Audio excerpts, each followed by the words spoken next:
I'm Shelley Appleton. Welcome to this training insight. This is the case study, and it's the horse that struggled to canter, and this is part 3. So recap on part 2. So we had MC, the lazy horse's story continues. Now, she proved herself to be level-headed and willing under saddle in walk and trot, but she struggled with canter. She became anxious, disunited, bunny hopping, pig rooting, but it was all put down to being a young horse.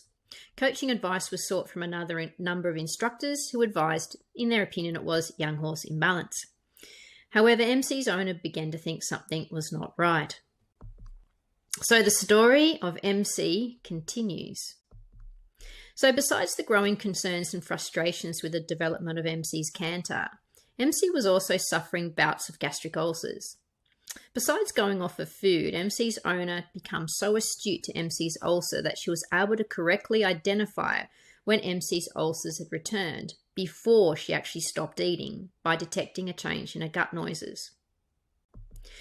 Linking the increase in gut sounds to the presence of gastric ulcers was not the only astute observation MC's owner started to make. To quote MC's owner, MC started becoming very negative towards the arena, and I started noticing her head diving to the sand as soon as I sat on her.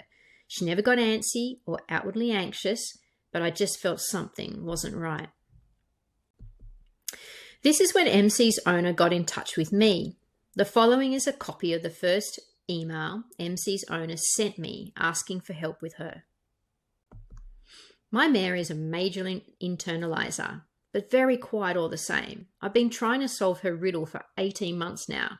She's very lazy in the arena and discovered she has bad ulcers. Treatment's underway, but the trigger appears to be stress.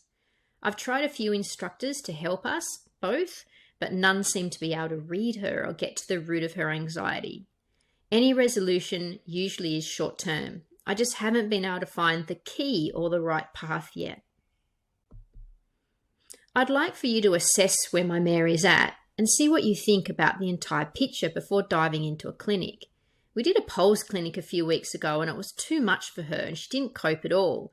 No real instruction was given by the instructor though, and the exercises were quite complex in my mare's defence. I'm happy to go along with your recommendation for the ridden work, as if you think she's not ready, I'll happily just watch from the sidelines. I'm really excited about learning loads. The journey never ends. So at the clinic, I went through my routine of testing MC's responses to the aids. MC responded with resistance and some hesitation to lateral flexion responses and hindquarter yields on both reins. She did not appear lame. She appeared calm, but lazy to move forward.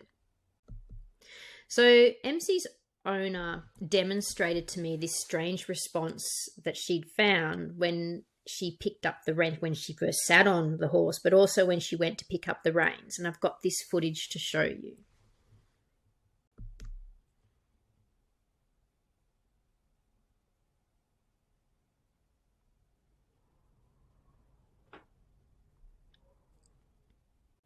Okay, so this is to be continued. So please follow the case study of MC the Lazy Horse in part 4.